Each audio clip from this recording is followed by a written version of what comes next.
Our hearts beat to the city streets. We began to feel the fire. We wanna chase the night, wanna dance to the light, pull stars from the sky, just two hearts running wild. Never sleep, never stop, as we shout from the top. We're gonna be two hearts running wild.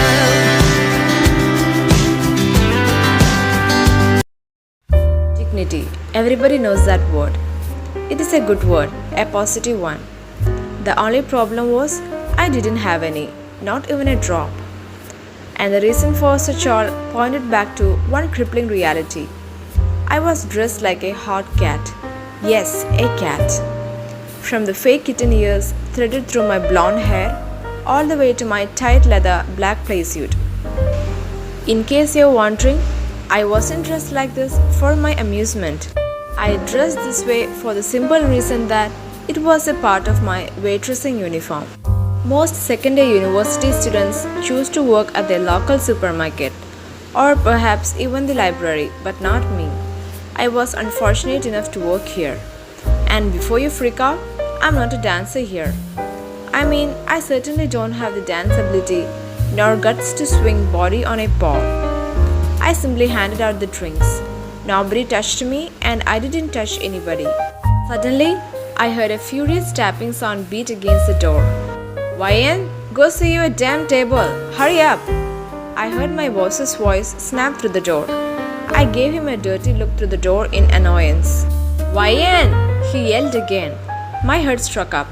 "Fine, yes, I'm coming. Sorry," I called back. I forced a smile. "Sorry about that, I was just blowing my nose," I lied. As I was about to turn a corner, I heard my phone ringing. As soon as I read the caller ID, I paused. It was my dad. Deciding to put on my big I reluctantly pressed the answer button and held the phone to my ear. "Hey, Papa Smurf, why are you bothering me again?" "So, Wyan, how is my eldest daughter? Is everything alright? You haven't been calling much," he said softly. "Nothing, I'm fine, just busy," I lied. "How are my little twin bros? Are they enjoying big school?" I said quickly, hoping to divert the topic. "Xavier and Callum are fine. I'm not stupid, Wyan. You're quite clearly trying to change the topic." He sighed heavily. I noticed how tired he sounded. The poor man worked way too hard. "Bye, Dad. Talk to you tomorrow. Love you," I interrupted as I made kissy sounds into the phone before hanging it up abruptly.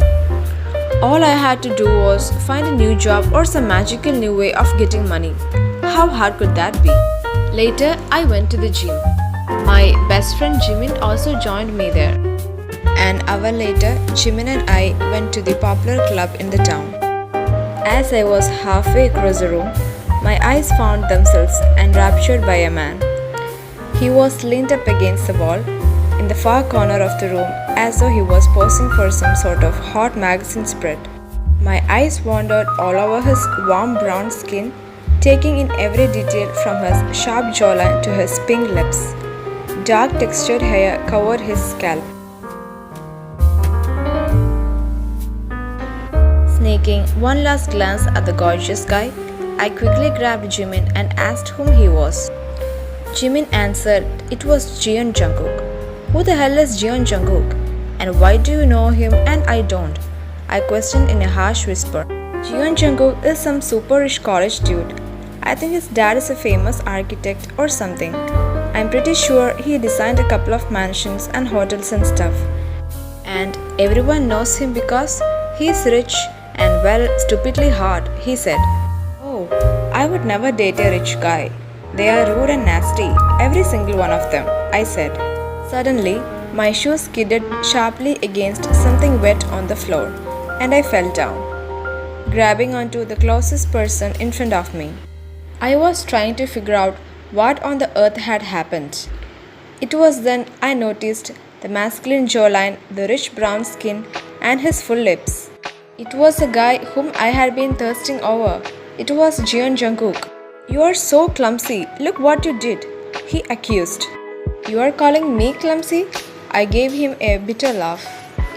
Oh, you think that was an accident?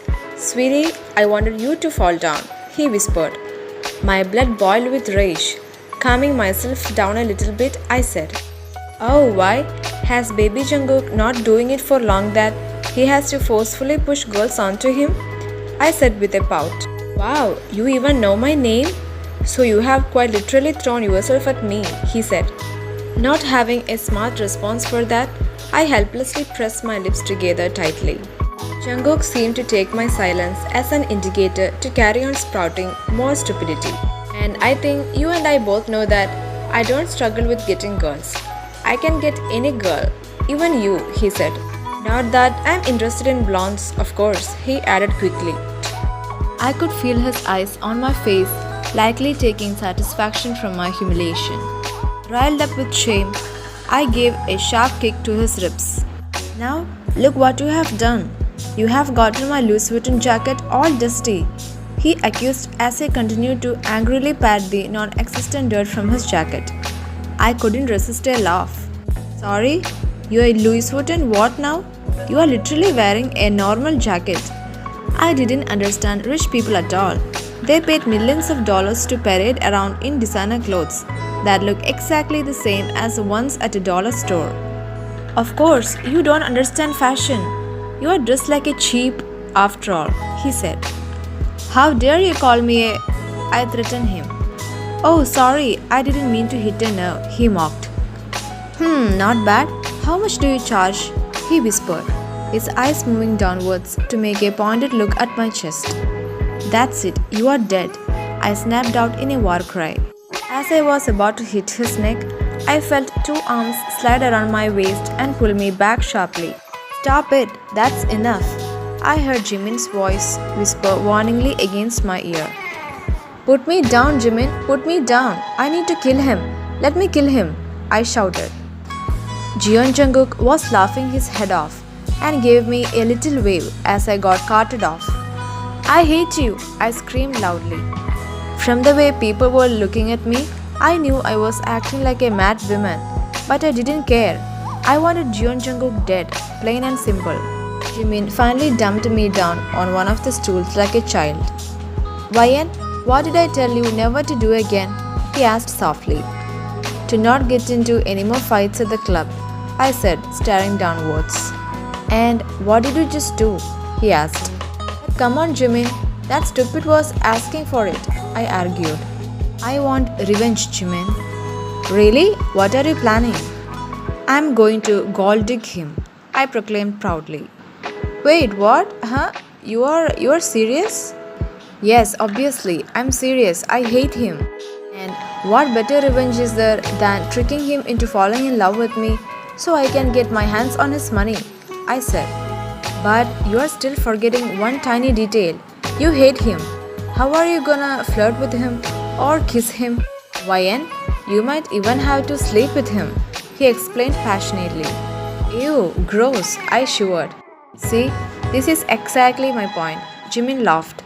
Relax, I don't need to do anything physical with him for the plan to work. I'm gonna play hard to get, I explained. Hard to get?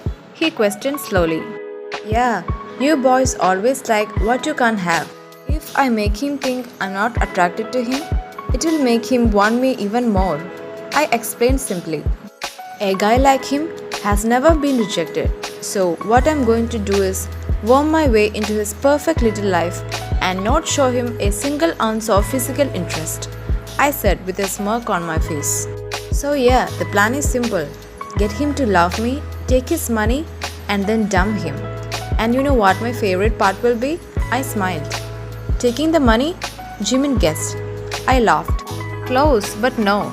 It's going to be looking that stupid dead in the eye when it's all over and telling him it was all a lie, I announced. Jesus, Wyan, that's some dark stuff, Jimin said nervously. Well, I'm a dark girl. Now let's get going. I have got some major planning to do. I sat at my desk, busily scribbling away in the brand new journal.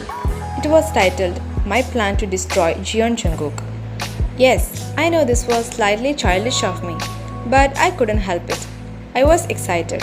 I would spend vigilantly searching the internet for any tiny detail I could find on Jeon Jungkook. If anyone were to check my search history, they would assume I was a stalker, which I technically was. But it was fine. I was only doing this as a part of my job, to successfully manipulate him. I needed every last scrap of information I could find on him, all the way from his favorite meal to where he got his haircut. Ryan, no offense, but it's creeping me out how much you seem into this whole stalking thing, Jimin said. Well, screwing this dude over is my new job now, so I need to take it seriously, I explained simply. Fair point. Can I hear what you have collected so far? Jimin asked. Sure, I began. Target, Jeon Jungkook. Jungkook is a 26-year-old egotistical stupid who studies economics at the University of... Wait, Jimin interrupted. First of all, love the description, very professional. And secondly, how does he do the same course as you, but you have never seen or heard of him before? Well, that's mentioned here on page 2, I said briefly. Jungkook suffered from a devastating addiction that has severely compromised his education. An addiction? How did you come to that? Well, I had a good old scroll through his social, and all of them are full of all kinds of pictures and stories of him doing himself down. And they are always followed by some dumb caption about him missing another lecture, I said. He takes pictures of himself doing? Jimin cried. No, God. It's usually just pictures of them lying together from the waist up afterward, I said rapidly. I did not want Jimin to think I had spent the last half an hour scrolling through the pictures of Jungkook. Oh, thank God, got worried for a second, Jimin said. Hobbies include pretending to work out, horseback riding, and stimulating his thing, he called out, his smile growing wider. I'm not sure that counts as a hobby, Ryan. Well, to him it is, I said. Come on, Ryan, admit it, you're acting all judgy because you secretly want to be one of those girls, Jimin teased. Not amused in the slightest, I gave him an angry gaze. Whoa, calm down, I was kidding, Jimin laughed. Soon, Jimin left my place, and I was alone with my thoughts. Wait, I screamed. My feet was hurting as I ran alongside the traffic. As I got near the bus stop, the bus suddenly started up and peeled off the road. Damn! I cried in frustration as I came to a stop. Great! Now I was going to be late to instruct my private kickboxing classes. I took my phone and decided to call my manager so that I could tell him that I will be late. Seconds away from pressing the call button, I heard the sound of a car engine drawing closer to me. I quickly lifted my head towards the source to confirm I wasn't about to be kidnapped. The car looked damn expensive, and as soon as a person came into view, my eyes struck open a little bit wider as I find myself staring into Jeon Jungkook's eyes. Ah, violent girl, we meet again. He scanned me from head to toe. Ah, piece of trash, we meet again. I couldn't stop myself. I soon froze, realizing my mistake. I was supposed to be making him like me, not hate me. Still as temperamental as ever, aren't we, Barbie? He said. Only around obnoxious pricks like you. I gave him a fake little smile. Anyway, Barbie, why are you standing here at a street corner? Were my suspicions correct about you being a... He asked. Oh, get lost, would you? You are well aware I'm not a... And if you must know, I'm standing here because I missed the bus, I said bitterly. The bus? Why the hell are you taking the bus? Don't you know it's full of creeps and pedophiles? He questioned. Gee, I don't know. Maybe because I don't have thousands of pounds to pay for a car and insurance, I snapped. This seemed to do the job of shutting him up as he stared at me silently. Get in, he said. Sorry, what? I laughed in confusion. You heard me. I said get in, he repeated. Well, what are you waiting for? Get in, Jungkook called out when I still hadn't moved. Temptation to answer with a strong damn no was practically clawing at me, but I knew I shouldn't. Getting in the car with him was exactly what I needed to do. For one, I was late for work, And secondly, I needed to spend more time with him if the plan were to ever work. Okay, fine, but only because I'm late, I said as I made my way over to the car. I quickly climbed in and settled comfortably onto the sleek leather seats, the warmth and smell providing instant comfort to me. So, where are we off to, YN? I was taken aback that he remembered my nickname. The gym, the one near the city center, I said. And also, my name is Park YN. Only Jimin calls me YN, I said. So, is that your little boyfriend's pet name for you? He said with a sarcastic tone. I found it hilarious that he thought Jimin and I were dating. Dating him was a massive ooh. We would know each other since childhood. He was basically my brother. I shook my head softly and opened my mouth. Wait a minute. Maybe I could use this boyfriend thing for jealousy purposes. After all, guys always wanted what they couldn't have. Yeah, it's my boyfriend's pet name for me, I lied. I hate nicknames, they are icky, he said rudely. Well, you are icky. Nicknames are sweet, and Jimin is sweet. Unlike some people, he knows what it's like to treat girls with respect, I commented. Are you trying to imply something? His brows raised. Well, you did call me a hook, didn't you? I asked. Yeah, and I literally just picked you up from a street corner. What's a guy to think? He said. Because I missed the damn bus. I gave him a murderous glance. Jungkook slowly peeled his car into the gym parking lot, quickly unbuckling my seatbelt. I turned to give him thanks, but I stopped myself when I noticed he was also unbuckling. What are you doing? I asked. YN, I'm not stalking you, relax. I have got a kickboxing private, he said. I stared at him blankly as the pieces slowly started to come together. If I was teaching a kickboxing private today and Jungkook was attending one, that could only mean one thing. I was training jeon Jungkook. Sorry, what? You are having a kickboxing class? I asked. Yes, I do. Is that a problem? No, not at all. I smiled as I finished unbuckling my seatbelt. After all, I always love it when I get a new student, I said with a flirtatious wink. You are my instructor? Yep, I said firmly. Thank you for watching the video. Part 2 will be soon uploaded. Don't forget to comment and like the video. Bye.